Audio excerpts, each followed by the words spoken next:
Welcome back to Customers Who Click. We're back with email marketing again this week, but this time we're diving into deliverability and inbox placement, two of the most important things you need to be considering if your email marketing is going to be effective. My guest today is Adrian Savage, an email marketing consultant and the founder of Deliverability Dashboard. He specializes in making sure that your emails actually reach your recipients, and he's sharing his top tips with us today. If you've got any interest in email marketing at all, this is a fantastic episode to listen to. Let's get Adrian on now to explain why. Hi, Adrian. Thanks for joining me today. Could you tell us a bit about yourself, your background, and kind of how you've got to where you are today? Hi, Will. Thanks. It's great to be here. Thanks for inviting me. So I guess I've been a geek since I was about 7 years old. My dad brought home one of those original Apple II computers that are in the museum these days. And 7-year-old Adrian read the manual and taught Dad how to use it before he threw it out of the window, pretty much. So I've been a geek ever since then, which is like 40 odd years ago. And did the usual thing, went to school, went to university, did a computing degree, surprise, surprise. And when I escaped from the corporate world 10 years ago, I suddenly learned about this big bad world of marketing.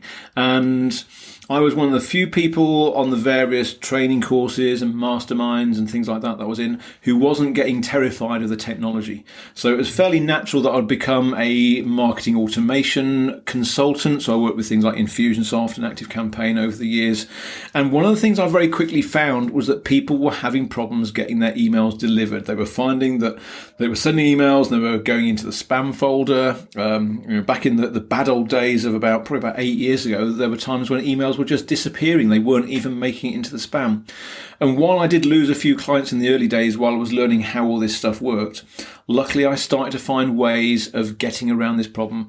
And although it took me a while before I kind of woke up and smelled the coffee, I finally decided 2 or 3 years ago that I was going to focus just on email deliverability. All I was going to do was help people avoid the spam folder, massively improve their open rates because there's not much competition.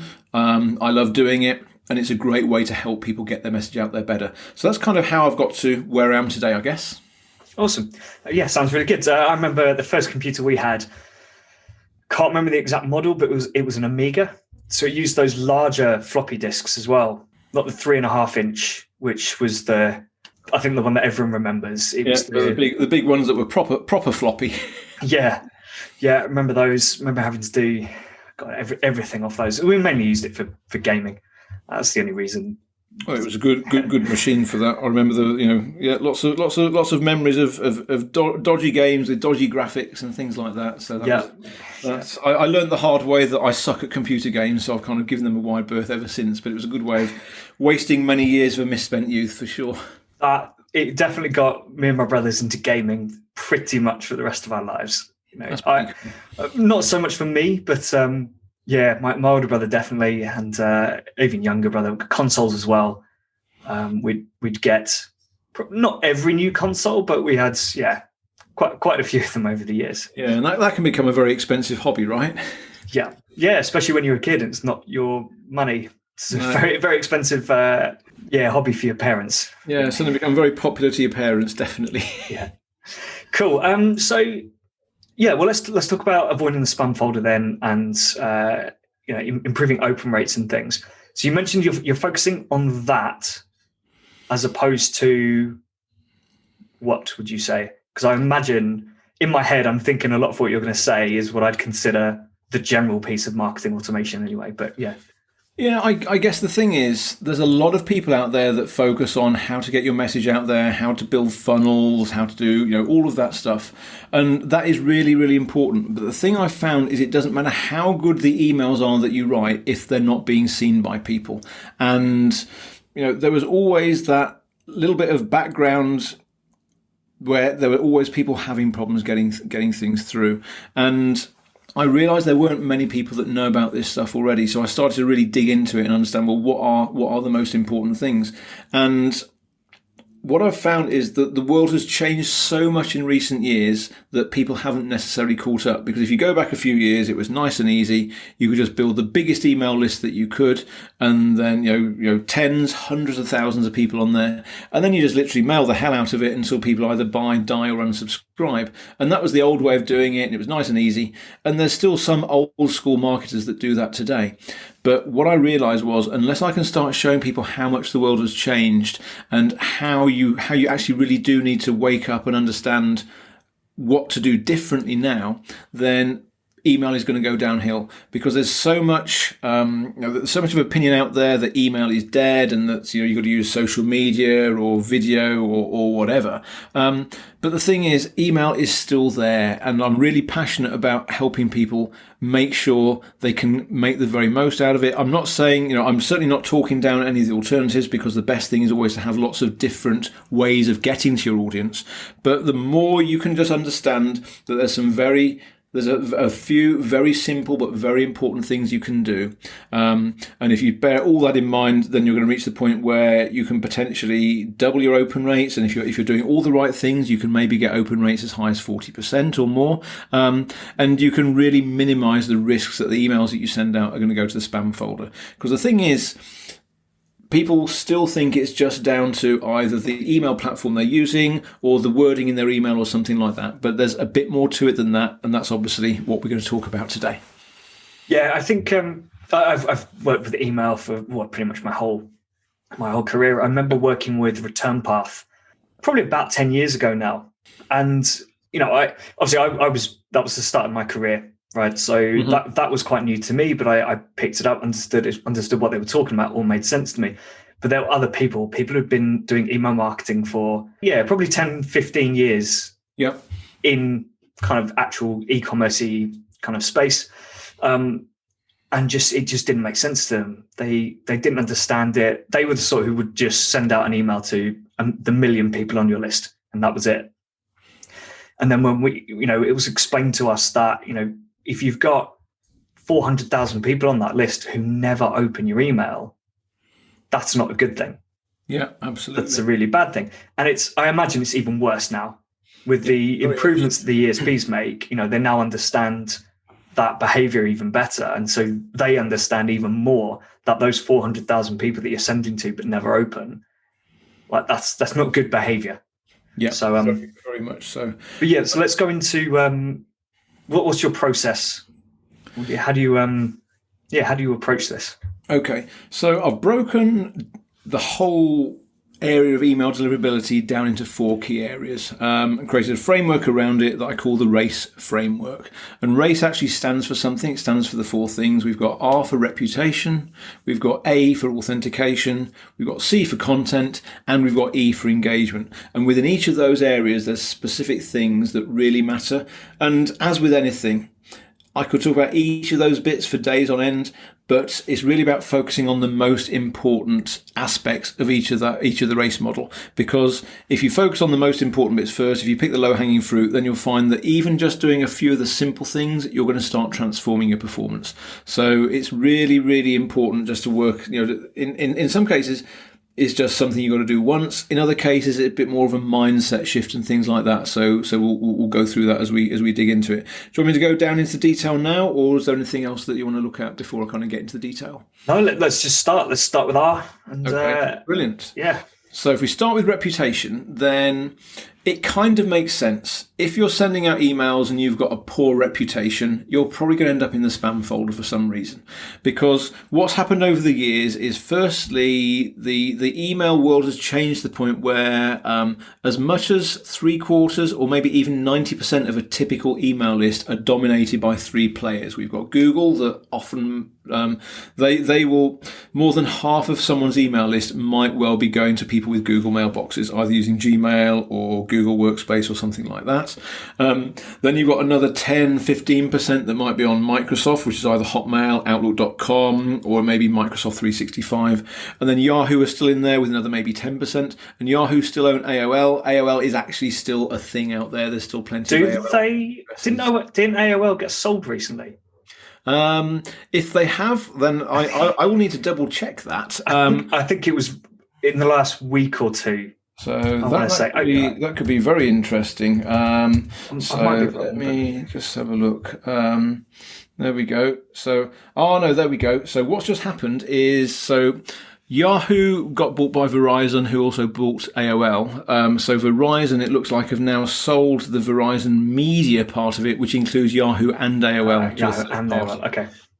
So essentially, even though the name might change, then it's still going to be Yahoo and AOL. So I don't expect to see any immediate impact from an email deliverability point of view, because to start with, it'll be the same people running the same servers and so on. It could well be, though, that they actually invest a little bit more in making changes and things like that. So it'll be, as with anything, then there's always things changing. But we've got these three key players, and they've all got slightly different rules of their own. This is one challenge that we face, but they all manage reputation in a slightly different way, but effectively they're just keeping a little dossier, and they're watching everyone. They're watching every email sender out there, and the bigger your email list, then obviously the more likely it is that they'll be keeping an eye on you. So if you've got a list of 500 people, then maybe Google won't pay you that much attention. They'll just let things through.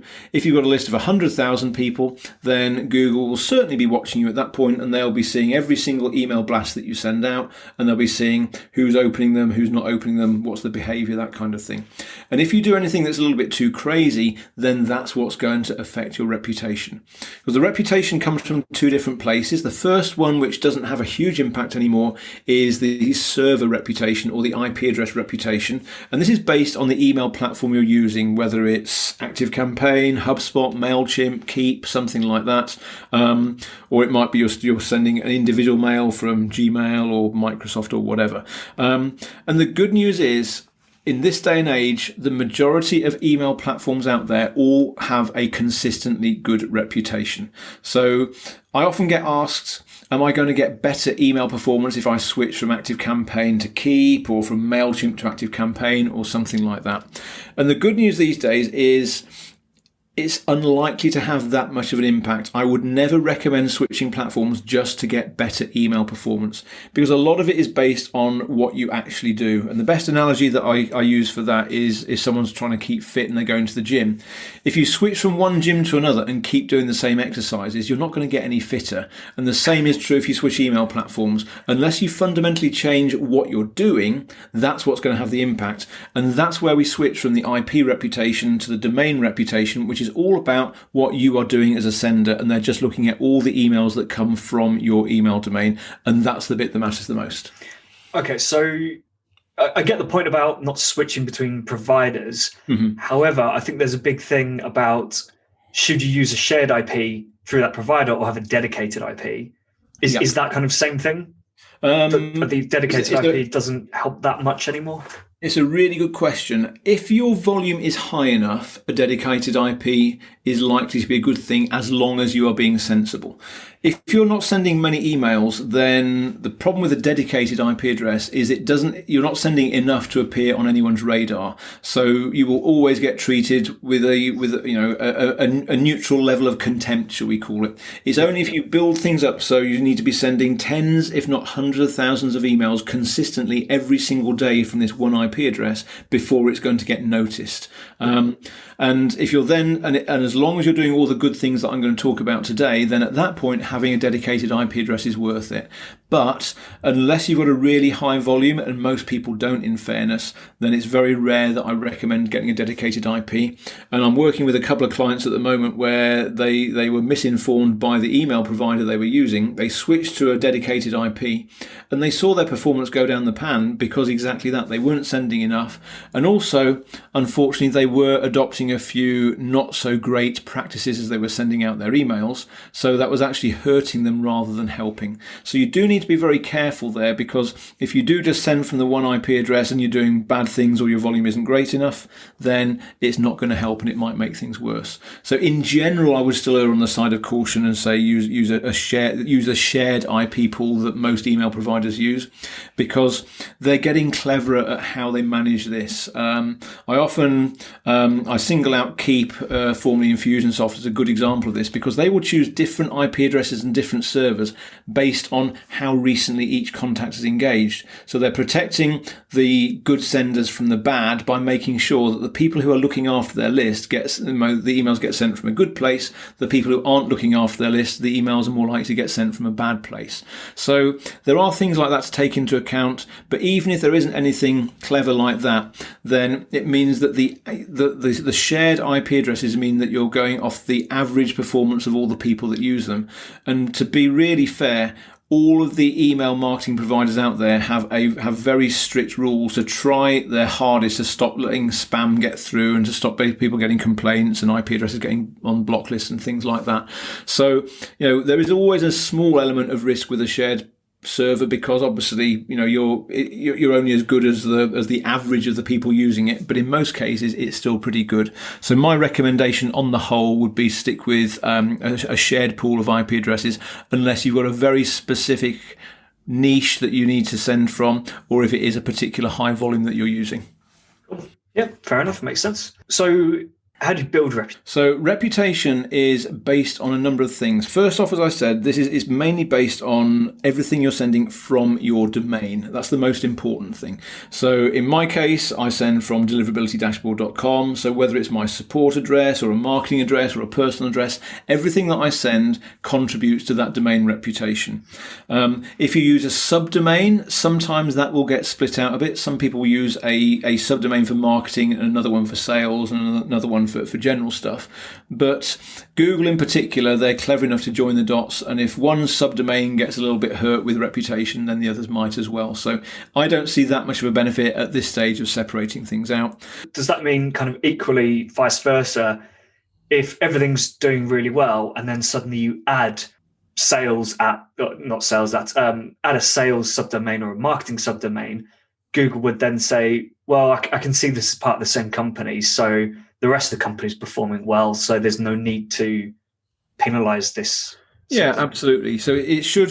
I mean, when you start sending from any new domain or subdomain, then you kind of start out with a neutral reputation, and then they will give you a little bit of a chance to prove that you're okay. And if you're sending from a subdomain of an existing one, then you will kind of inherit the whatever it was at to start with. But then they will also look at how it performs over the next few weeks and months and so on.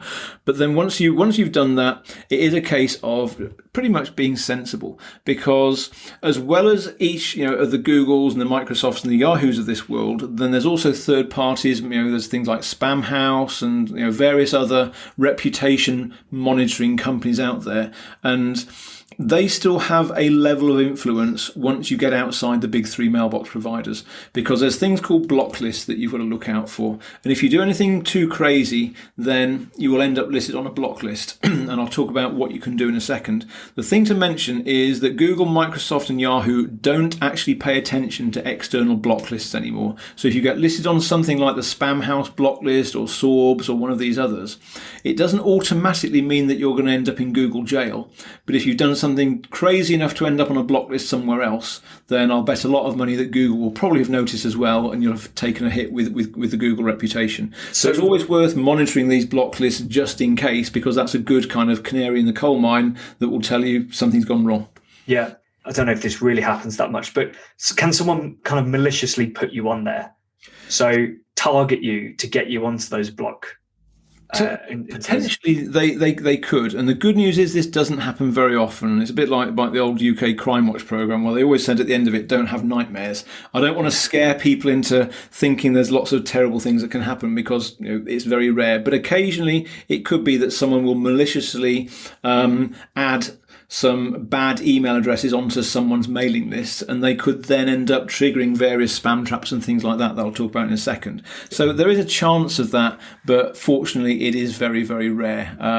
The main reason that people end up on block lists is just because they have done something a bit silly, like either scraping email addresses off the internet, or buying a mailing list, or not mailing their list for 6 months and then suddenly starting to send loads of emails and all kinds of things like that. Because the main way that you end up on a block list is if you trigger what's known as a spam trap.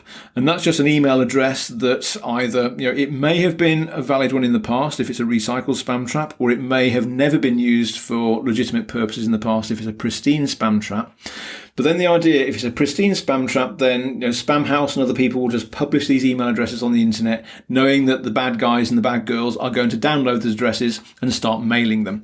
And if you send an email to a pristine spam trap address, you're going to end up on a block list pretty quickly. And I know that all of the mailbox providers also run their own pristine spam traps. They just don't share the info about them. So that's something that I would never recommend. Don't scrape email addresses ever. And if you're going to buy a list, I would be really, really really careful, because unless you can be sure that they've built it up in a legitimate way, then you might be causing problems for yourself. And then there's recycled spam traps. And what they are email addresses that once were legitimate, but they have been mailboxes that were cancelled. So if we go back 11 or 12 years, I had a Hotmail account. I cancelled it and moved over to Gmail.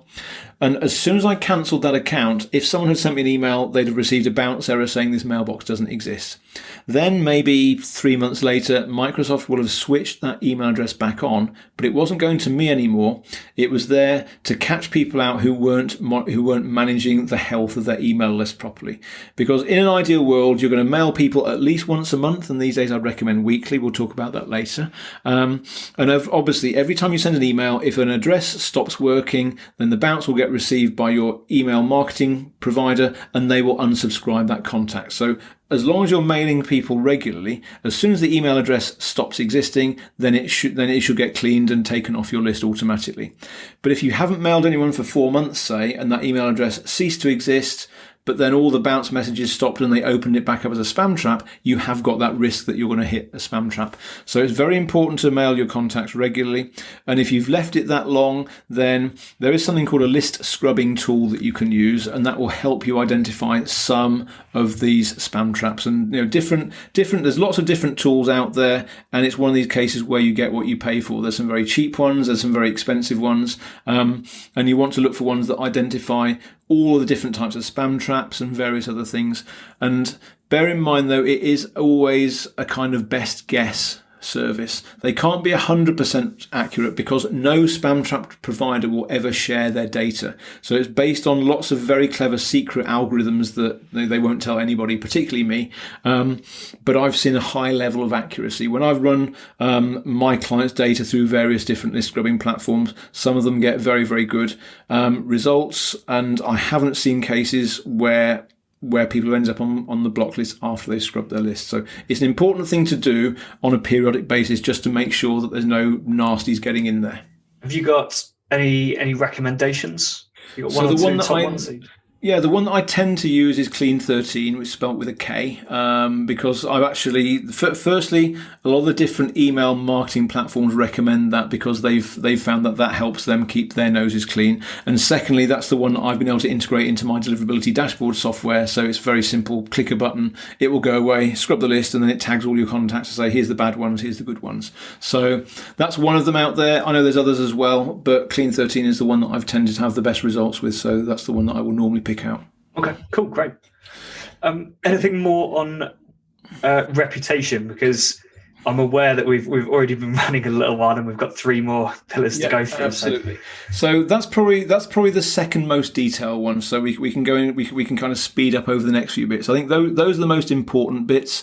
If I just have a quick ponder through, then I've pretty much mentioned everything that matters there. So if we go on to the A for authentication, we can cover this quite quickly. Because authentication is doing the thing that differentiates you from the spammers. That's the most important thing, because authentication is about either digitally signing every email that you send, or it's about telling the world what to do when they receive emails from you from a certain place.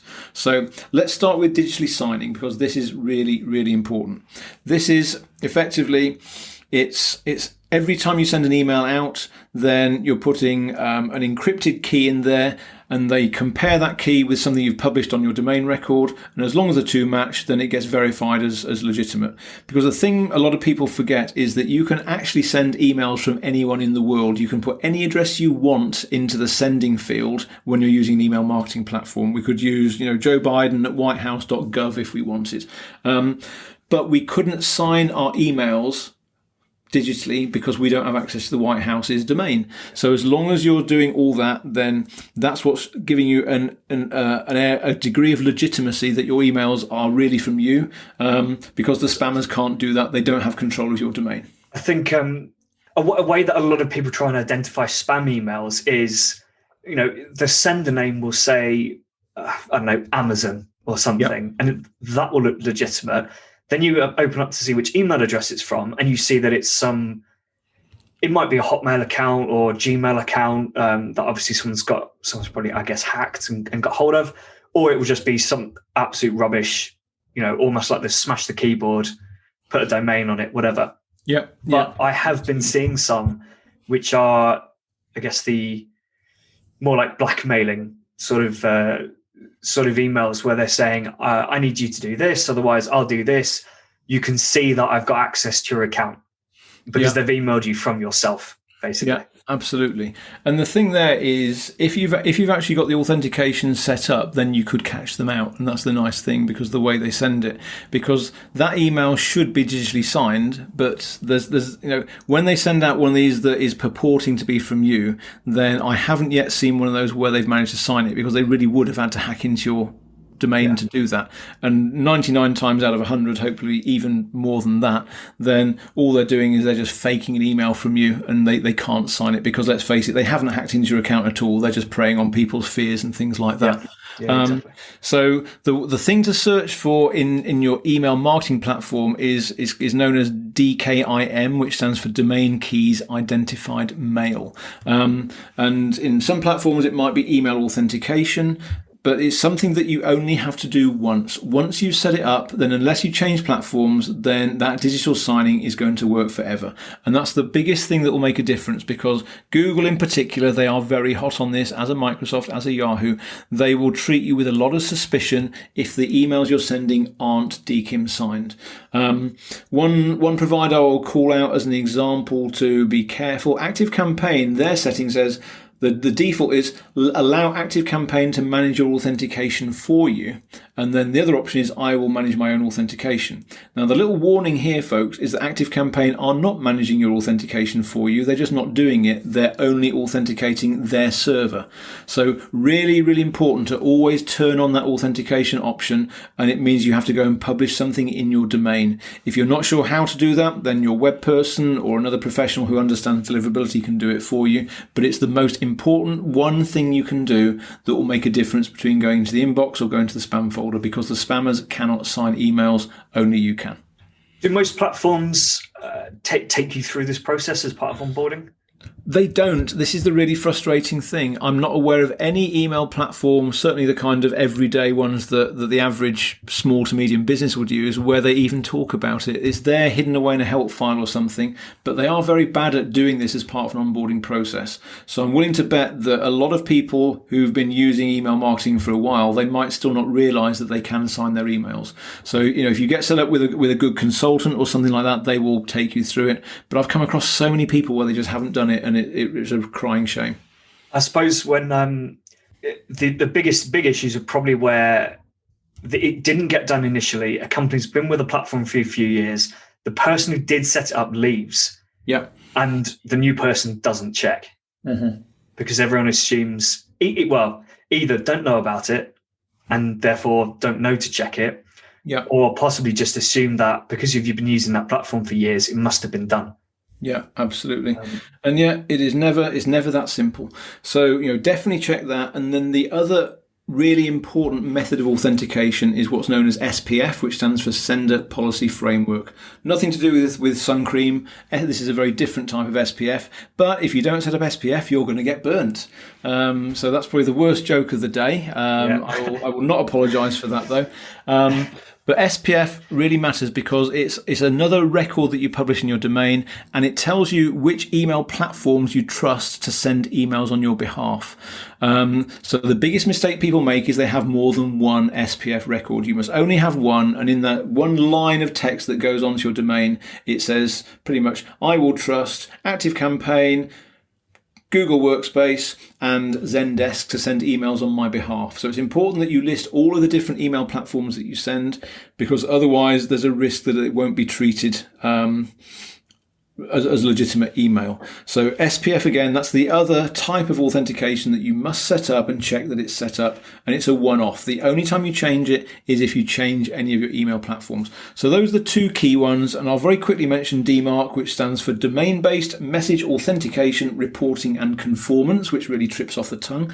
The purpose of DMARC is to tell the world what to do if they received an unauthenticated email from you. So if an email goes out with no DKIM and no SPF match, then you can put a DMARC record that says, reject all of these emails and don't let the recipient even see them. They don't even end up in spam at that point. Or you can tell it to quarantine the emails, in which case the suspicious ones will just go to spam. Or you can say none, do nothing, in which case then, it's just whatever Microsoft and Google are feeling like. So is that, I set that up, I'll send out my first batch of emails, whatever, and as soon as I've done that, Google, Microsoft, Yahoo have that record to say, if you receive another email from this company that doesn't have this, then reject it. Yeah, absolutely. Okay. But it's a double-edged sword, though, because if you're sending out something saying reject these emails, then there's a whole load of automated reporting that comes with it. And you have to watch those reports, because occasionally, if some kind of authentication goes wrong and you don't notice, all of your emails are going to go to spam. And you don't know why. So I always insist on setting up DKIM and SPF. DMARC is more of a nice to have unless you've got the time and resources to make sure that it's working all the time. But if you're getting spoofed, if people are sending out phishing emails from your domain or something like that, DMARC will help you guard against that. Yeah. So maybe leave it initially, but if you start getting targeted, yeah, absolutely. Then yeah. Yeah, but even having a DMARC setting of none, then it gives you a certain extra bit of legitimacy. But in the kind of long list of things that will help you get into the inbox, then DMARC is lower down the list than, say, engagement management that I'm going to talk about in a minute. Cool.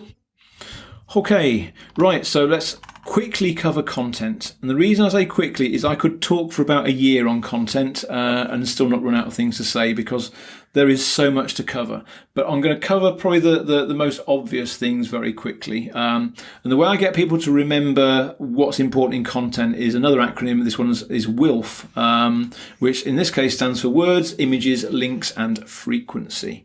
So the words is the obvious bit. In the good old days, if you put the word free in an email, or if you put the word, Nigeria or something like that, there's various trigger words, because there's so many different spammy things that used to go out. And the world has changed a bit. Google in particular led the field with this. They invested millions, if not more, in artificial intelligence and natural language interpretation and things like that. So it's not as simple anymore as just avoiding a list of 250 spam phrases. It's about making sure the emails you send are authentic. It doesn't look like you're trying to game the system. It's like, in the bad old days, people would change the word free to become fr.ee and things like that. And they thought that would get them through the spam filters. If you do that now, Google will catch you and they'll slap you in Google jail even quicker. So don't try and game the system. Just make the emails authentic. Keep them as short as possible within reason. There's no point sending a 20-page sales message by email. Don't have lots of crazy bits of punctuation and things like that. Just, it needs to look like it's a personal email as much as possible that's come from me to you. Anytime you start putting lots of images like, graphical mastheads and things like that are a big no-no, because the more images you have in the email, the more likely it is to get treated as a promotion. If you're sending a personal email from Outlook, it's not going to have a big graphic at the top and be all glitzy and brash. It's going to be nice and subtle. But that's why you need to, as much as possible, stick to that format. Yeah, but here we're talking about landing in the promotions box as opposed to deliverability, right? It's a bit of both, because sometimes they can actually object to the content to that level. If you've got too many images, then sometimes that can even trigger spam filters. So a lot of it is around the promotions tab, but deliverability really is about, does it land in the inbox or not? And if it goes in the promotions tab rather than the inbox, then a lot of people see that as a deliverability issue still, because I know that there's a lot of uncertainty is about whether emails landing in promotions is a good thing or not, because they say that most people will look in the promotion if they want promotion, if they're looking for promotions. But what I've tended to see with my own emails is if I've managed to inadvertently send out an email that does go to promotions, I see my open rates are about 5 to 10% lower than if they land in the primary inbox. So it can still make a difference, and this is why the way the emails are made up, even if it's just avoiding the promotions tab, it's still very relevant. But it's exactly because of what you said. The idea is that if people want a promotion, they'll go and check the promotions tab. Yep. They have to go and do that. Absolutely. Whereas your main inbox, that's the one you open up straight away. Yeah. just by default. So, and the thing is, sometimes the emails I've sent out aren't actually promotions, but I've either, normally it's some kind of combination of words that's caused Google to think, oh, this is a promotion, and it puts it into the promotions tab. So what's important here, again, we're not gaming the system, but we're just doing whatever we can to minimize the risk that Google will think it's a promotion. And certainly images is one of the big triggers. But having said that, if you're sending out some kind of e-commerce newsletter where you need lots of product photos and things like that, don't suddenly rip them all out in a panic. Just bear in mind that it's minimize the images and keep them as relevant as possible. The one thing that I will always say to remove is get rid of those little social media icons in your email signature, because there's two things there. Firstly, it's lots of images, but secondly, we'll talk about links very quickly. The more links you've got in an email. Sorry, I just want to go back to the image stuff. Yeah, how do I want to phrase this? I guess the point would be, so you see a lot of images, emails, which will have like a whole message in there alongside an image, but actually that is one image. Yeah.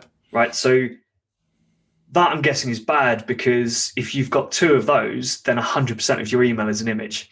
Right? Absolutely. But if you do the same thing, but have the image of the product next to the product description in text, you've actually cut it down to potentially about 50%. But that is much better. Although bear in mind that these days, Google, bless them, will actually do optical character recognition on that image, and if they see that it's a textual image, they will convert it to text and they will treat it as text anyway. So it's kind of swings and roundabouts. But also the other thing to bear in mind is because Google are very, they're into assistive technology and things like that. If you send something out that can't be easily read by a screen reader for people who can't see and things like that, they're also going to penalise you for that. So I would say, don't send images, so don't send text disguised as an image. It's always better, like you said, to always have the text in there as much as possible.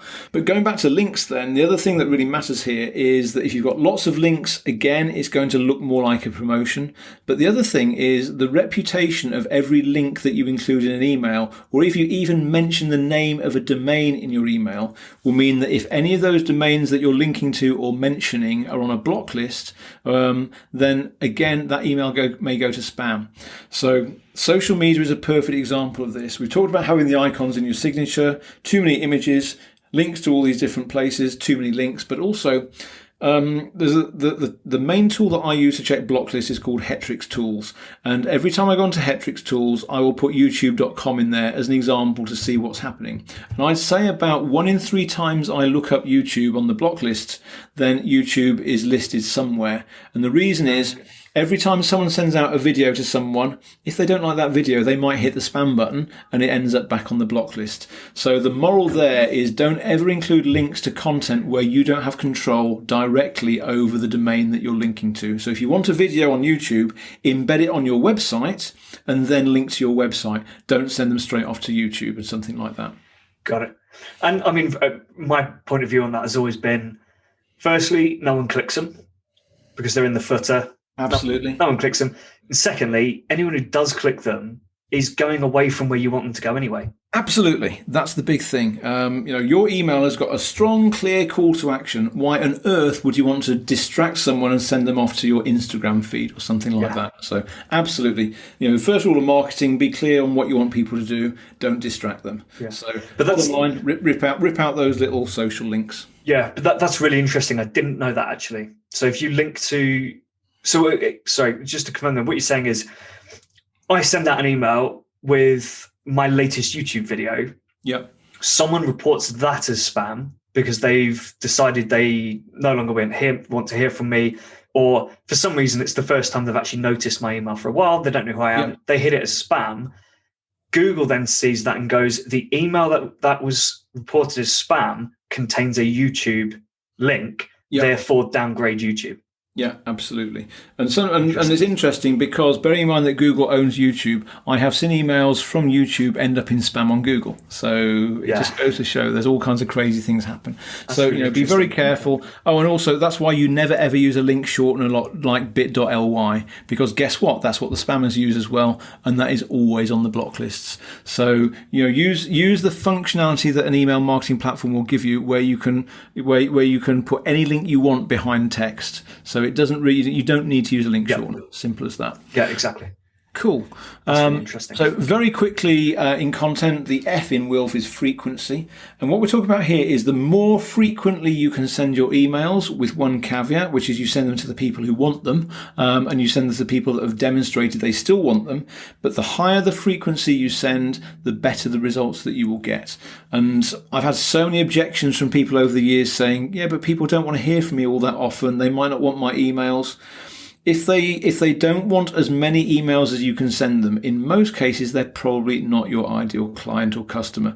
If you're sending out valuable content all the time, then they should want to receive it. And you want to polarize yourself to the point where if they don't like it, they're going to unsubscribe. Because when I get to engagement in a second, then it's really, really important that we're only sending emails to the right people. And if the higher the frequency, bottom line is, the more likely more people are going to see those emails, because nobody opens everything. Yep. If you send one email a month, it's going to take you the best part of a year to reach 70% of your audience.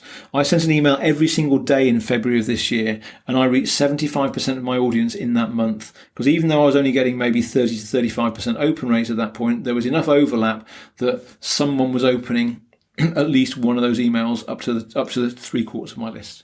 Yeah, I think the pushback, it seems to always be because the emails people are sending out are always, here's a bunch of products. Yep. And so they say, well, no one's going to want this email every day. And it's, well, yeah, that's right. No one wants that email every day, but I'm sure you could put something together to provide value to them on a daily basis. Absolutely, because emails are not to sell. Emails are to educate, to entertain, to inform, to add value. Sure, you can then follow through with offers. And in February, every single email I sent had a little offer as a PS in the email. But it was starting with a story, then segueing into a bit of education, and only at the end there was an offer. So as long as you've got that balance right and you're not burning your list with offers every single day, then absolutely send as much as you can, because I had never received as many responses to emails saying how much they loved what I was sending as when I sent something every day. So, if you've got the resources to do that, absolutely do it, because the higher the frequency, the better, with very few exceptions. And just regarding frequency, if maybe you're struggling to put together the content to send to someone daily, does it still have the same impact if you were sending to different people, but on a daily basis? So, I don't know, maybe if you've got just, enough numbers for it, but you're getting enough people filling in a lead gen form or something, asking to hear about this content, but it means that you're sending, let's say, 100 emails a day, but each person is receiving an email every week, maybe. Yeah. Does that still have the same impact? Not really, because I'm assuming ideally you'd want everyone to receive it every day. Yeah, absolutely. Because what they're looking at really is it's the number of emails that each individual person sees, because there's going to be an algorithm somewhere that says on average someone has to receive X many emails from you before they will open one. So in fact, that's an interesting stat that I should try and pull out of my list somehow, and I should maybe modify my software to do that, because what I did look at was, as I said, 75% of my audience opened something in that month, but it was something like 15% of my audience opened every single email that month. But what I didn't look at was what's the average number of emails you have to wait before they open something. But I would say, it could be 2, 3, 5 emails, and if they're going to open every 5th email you send, you've got to send quite a few emails to them. And if it's every 10th email, then obviously you've got to send a lot more. So I would say, in an ideal world, then as soon as you can, just ramp up the content that you send to everybody. Cool. Yep. Sounds good. Perfect. E. Okay, E for engagement. So first off, quickly, what is engagement? Simple answer is it's someone interacting in some way with your email, starting with opening it, and then even better, they might reply, they might click a link, they might file it somewhere. If it landed in the spam folder, we really want them to rescue it from the spam folder. I can't emphasize this strongly enough, because one of the worst signs of disengagement is if your email goes into the spam folder and stays there. Yep. We've got to be very honest about this. There's a fair chance that even, I'm meant to be an email deliverability expert. There's probably a 1 in 5 chance that when someone signs up to my mailing list, the first email that I send out might still go to spam. So it's up to me to educate that person very clearly. When they sign up for my list, I give them the thank you page. I say, please go to the spam folder. And if it's there, make sure you rescue it from the spam folder, drag it into your inbox and mark it as safe. Because if not, every single email that goes out after that will end up in the spam folder. So that's a really important thing to do. Make sure you're educating your audience. I feel like I shouldn't admit this to you because of what you said earlier. I do still have a Hotmail account.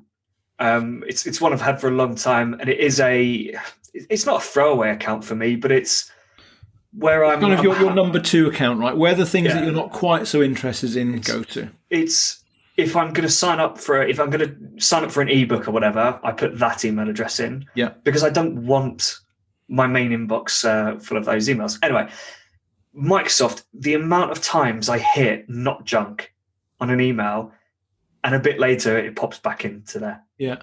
Does bother me a bit. But Microsoft do my head in there because I have found that as a marketer, Microsoft is the hardest mailbox provider to deliver to. Google is a walk in the park. They seem to get the spam versus not spam right a big proportion of the time. But Microsoft, they are just so aggressive when it comes to email marketing. I don't know if it's their corporate history or something like that, where they've just worked with a lot of corporates, but they really hate marketers. They make it much harder to get into the inbox, and you do have a much tougher job. Obviously, as marketers, we can't control what mailbox platform our audience use. We just have to be aware that Microsoft probably make it most difficult out of all of the providers to get there. And sometimes that can run to the extent where you have a personalized thing on the thank you page that recognizes it's a Microsoft address and says, hey, you need to go and do this extra step to make sure you really get the email, because it can be very difficult. Interestingly, everyone does that for Google. Yeah. Always that thing which says, if we land in a promotion, I think it's if we land in the promotions tab, could you please mark us not promotion or whatever? No one does it for Hotmail. No, exactly. No one bothers. It could still be 10, 15, even 20% of a list. So if your audience has got a lot of Microsoft people, absolutely do that and say, make sure you do it. Because that's the positive engagement matters, but leaving things to languish in spam, that's even worse. But if we get back to engagement, I've talked about what it is. So the most important thing here now is we must manage our engagement. This is the second biggest thing. We talked about authentication. That's a one-off. Engagement, though, this is how you've got to change your mindset forever. Because if you keep doing things the old way, by not managing your engagement, this is why you're going to end up in the spam folder more and more frequently. So that's what matters here. And what's happening with this is, if you imagine, most of the mailboxes out there are free. And the way that Google makes their money is they display an advert every time someone opens an email. So it's no surprise they're going to reward the people that send emails out that get opened a lot more than the people who send out emails that don't. So if you're getting a 40 or a 50% open rate, Google will love you. If you're getting a 3% open rate, then guess what? Google will think that you're not very good, and they're also not going to make any money out of you. So this is why you should only send emails to the people that are most likely to open them. And unsurprisingly, the people that are most likely to open them are the ones that opened something recently. So what I would normally do is I would say that you send the majority of your emails to the people that have opened something in the last 30 days. And you certainly don't go beyond 90 days. If you start sending people further back than that, you're going to see fairly bad results. And I can actually quote the latest email broadcast I sent to my list. It went out this morning in the end. It should have been yesterday. That's another story. But I've got, let me have a quick look at the very latest numbers, because it's actually been going up all the time. Where are we? So here we go. So to the most engaged part of my list, the people that have opened something in the last 30 days, I have so far got to a 50% open rate with that segment of my audience. And I only sent it, 11 hours ago. So in the first 11 hours, I've hit 50%. So that's pretty good. I mean, everyone's going to like a 50% open rate. Then I sent another segment to the people that opened something between 30 and 90 days ago. And I've got a 23% open rate there. So even that's fairly respectable. Then, and I didn't go further back than a year. I went between 90 days and 1 year ago, and I sent to those people. And I've got a 4% open rate. Yeah. Now, here's the thing. If I sent, so that was, in my case, that's about 500 odd people. If I sent to those 500 people every time I sent an email out, it would reduce the average open rate of the entire audience down by about 15%. I'd go down to maybe, if I was lucky, I'd get a 25%, 30% open rate, something like that. And the lower your open rate, then the lower your reputation is going to go. So that's the important thing here. And a lot of people don't realise how important that is. The biggest objection that I get when I ask people to start pruning old dead email addresses from their list is they say, yeah, but out of that 4%, maybe one or two people might buy something. And yes, they absolutely might. But do you really want to risk losing 10% of your hottest, warmest part of your audience by continuing to focus on all the dead people? Yep. It seems like crazy. So this is the thing. You've got a second terrible joke coming in, I'm afraid. You've got to watch the Frozen movie, listen to the song, let it go. There's no point mailing the people that don't want to hear from you. I think it's Einstein, isn't it? He's got the definition of insanity, doing the same thing and expecting different results. If you keep emailing people that don't open anything, guess what? Most of them still won't open something. So stop it. Focus on the people that have opened recently, because they're the ones that are going to help your reputation. They're the ones that will actually buy stuff from you. And the important thing there is what I call the virtuous circle, because obviously the higher your open rates, bear in mind that if we let go of half of our mailing list that hasn't opened anything for a while, yes, the open rate will double, but the number of people opening things stays the same. So it's a bit of a kind of maths trick at this point. But if you've doubled your open rate and Google suddenly starts to love you a lot more, then the next emails you send will have a better chance of landing in the inbox. And the people that then sign up to your list from your paid Facebook ads or something like that will be maybe twice as likely to open something. So you'll find that the long-term impact is that you will get more real people seeing and opening those emails.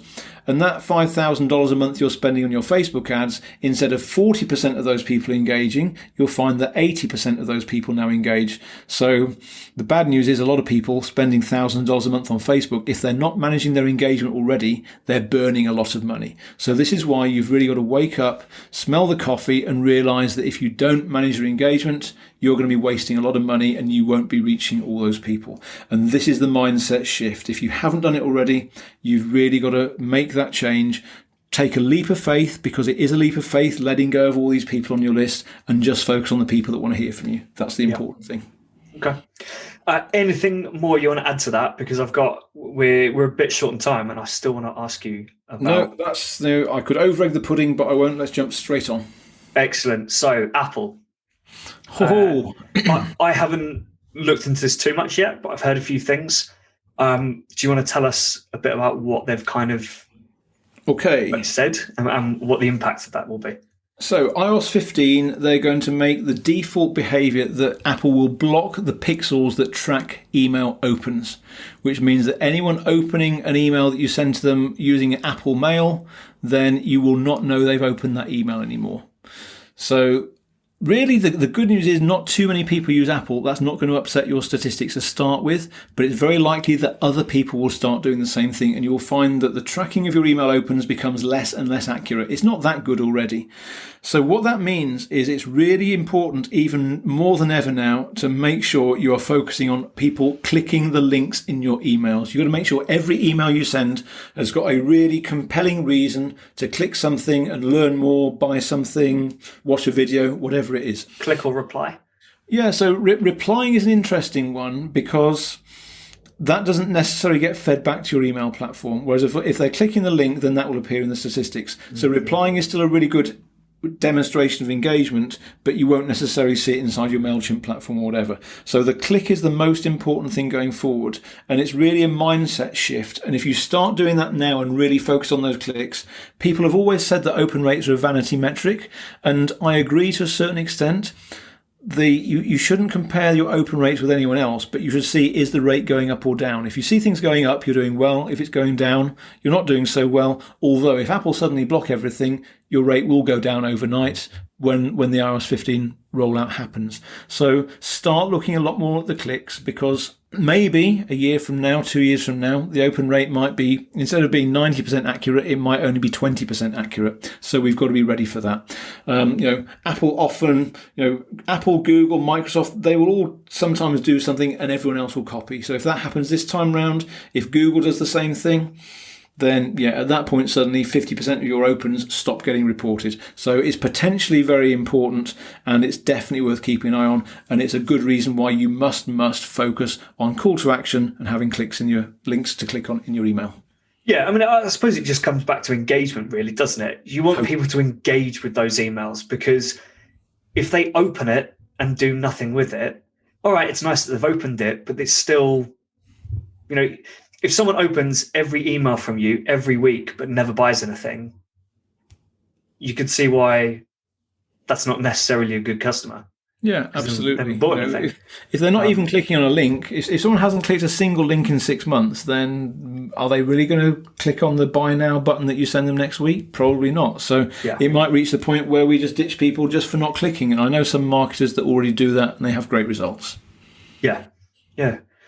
I've changed, because I do know there are people who they tend to be more in the marketing coaching sort of space, where they won't have those call to actions in their emails, because they will put all the information in the email. They'll put the whole blog post, or it tends to be Facebook post actually. They will basically put their Facebook post in the email, say, there you go, read it, because they're looking for high open rates, and that's it.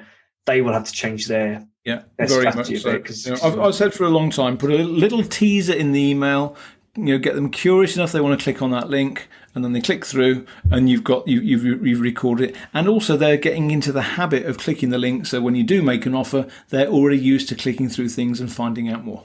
Yep. Oh, excellent. That makes it sound a lot less scary, I think. Cool. So that's good. So just finally then, before we go, do you have any pet peeves as a consumer in marketing? I think the worst thing is seeing people add me to their mailing list without permission. The best example of that recently was I got a personal email from a B2B company that wanted to offer me their services. I replied with a polite no thank you. Then a week later, I started getting their flipping marketing mails. Yeah, I've had that. Yeah, I've had that recently. It's the exact same situation. It was I don't think it was a cold email necessarily. I think I'd been to a webinar or something that they hosted, so I let them off for that. But I think I responded saying, "No, I'm all right, thanks. It's not for me." And somehow a few days later, that first email popped in, and I thought, "Hang on a minute." Yeah, I didn't. Absolutely. It's not cool. It's not cool, because at the end of the day, I wasn't interested. I'm not going to open their emails. They're just shooting themselves in the foot, because they're hurting their reputation by putting yet another sucker onto the list who's never going to open. Yeah. Why would you do it? It's just crazy. So that's probably my biggest one. And then probably the other one, going back to what you mentioned earlier, is just the fact that a lot of the email marketing platforms, they don't tell you some of these very, very simple things that you need to do to maximize the chance of getting into the inbox. This is why I've become so passionate about getting my information out there, because I'm not bothered who buys my stuff. I'm not bothered how many people hire me as a consultant or use my software or anything else like that. The only thing I care about is just getting enough people to be heard more through email, because people need to know how important this stuff is and the impact it's going to make. That's my biggest thing, is just that the message is not out there enough. Yeah, that's a really strange one. No. Actually, I do have one more question, little bonus question, I suppose, which people might not find interesting. Right, GDPR. I know that's immediately makes it sound like a boring topic, but I've had this conversation a few times. My view is, if you have a lead generation form, let's say a newsletter pop-up, asking someone to submit their email address in exchange for a code or whatever, my view is you do not need to have that checkbox saying, I opt in to hear to your marketing list, whatever. Because my view is, and I'm pretty sure I had this confirmed at a company I used to work at when we went through GDPR, the act of submitting their email to receive your newsletter and that discount is the consent. That is the opt-in. Yep, and it's so I will preface this by saying I'm not a lawyer. This is not legal advice. If you go to jail following my advice, then sorry, you should have got legal advice. But what I have observed is a lot of people, they will use the concept of legitimate interest rather than the fact that someone has opted in to send something. So, and they can say they have got legitimate interest to promote something because they have already requested some kind of marketing code or something like that. So what I see people do is absolutely like you say, they don't in general have a checkbox because they might say by filling in this form we're going to send you XYZ or something like that. But even if they haven't got that, then a lot of people have said that legitimate interest is the way to do it. And I haven't seen anyone yet get into trouble for doing that, but I'm not going to go and tell people to do this because I can't give away legal advice, and I'm not responsible for someone getting a £1 million fine by the ICO. So be very careful, but again, be pragmatic. I think that's the most important thing, because the ICO doesn't want to stop all the different businesses out there from marketing because they go under. So there's a balancing act. Yeah, I mean, I would always say double check it with a lawyer. But I do remember the conversations we were having back when I was in gaming was if someone is specifically taking that action to request the newsletter, for example, then you don't need the checkbox, because the act of putting their email address in and clicking submit is the opt-in. Yeah. Because that's actually the only thing they're doing on that form. Yeah. They're just opting in. And I really want to start testing this a bit more with people to see what the impact of that checkbox is. But I'm having a little trouble with people saying, no, for GDPR reasons, we have to do it. So yeah, I think there's two schools. There's at least two schools of thought. There's the people that are paranoid and will implement the letter of the law, and they're the ones that will probably lose the most people. And there's the ones that are a bit more pragmatic and say, well, I'm going to carry on doing it this way because I think I can do it for this reason, and they probably haven't been affected that much. Yeah. But again, it depends on people's attitude to risk as much as anything. Also, if they are legitimate and they're sending at least relatively proper campaigns, even if it is just a promo blast each week, they're going to be fine, I think. Again, not legal advice, but as long as you're a genuine company and you don't just spam people. I mean, it's the usual. It's the 11th commandment, isn't it? Thou shalt not be an idiot. And as long as you don't do stupid things, then you're normally going to be okay. Yeah, exactly. Awesome. This has been really, really great stuff. I'm gutted that we've run out of time because I think you've got so much more information you could share. If people do want to find out more, what's the best way of getting in touch? So the best thing, I've got a very simple PDF checklist that takes you through the most important parts of the race framework, and you can get that by going to deliverabilitydashboard.com/checklist. There's also an email health check. If you're using one of the various most popular email marketing platforms, you can go to emailhealthcheck.net and sign up for that. And then I can also be contacted, facebook.com/AdrianSavage. I'm always happy to point people in the right direction if they need any particular advice or help further if I can. Awesome. Great stuff. Thank you so much. Absolute pleasure, Will. Thanks for inviting me on. Great stuff there from Adrian. It's so important to take all of this into account if you want to be successful at running email programs. Far too often I see companies just doing a basic setup and then blasting out emails on a regular basis, hoping for a 1 to 2% conversion rate. It's simply not good enough. Reputation, authentication, content, and engagement these are the 4 key things you need to be constantly checking. Make sure your setup is all correct. Make sure you're cleaning your list regularly. Make sure your content in your emails is high quality, ideally personalized in some way, even if it's just segment-based rather than one-to-one, and that it's engaging. If you get these right, you'll see a much higher impact from your email marketing, whether it's signups, downloads, or the all-important purchase. If you'd like to find out more, you can contact Adrian on LinkedIn or head over to emailhealthcheck.net. Any other podcast questions, feedback, or guest requests, please send them over to will@customerswhoclick.com or tweet me at Will Lawrenson. Next up, we've got Shane Ostry joining me. We're going to be talking about iOS 14 and the impact it's having. But until then, keep those customers clicking.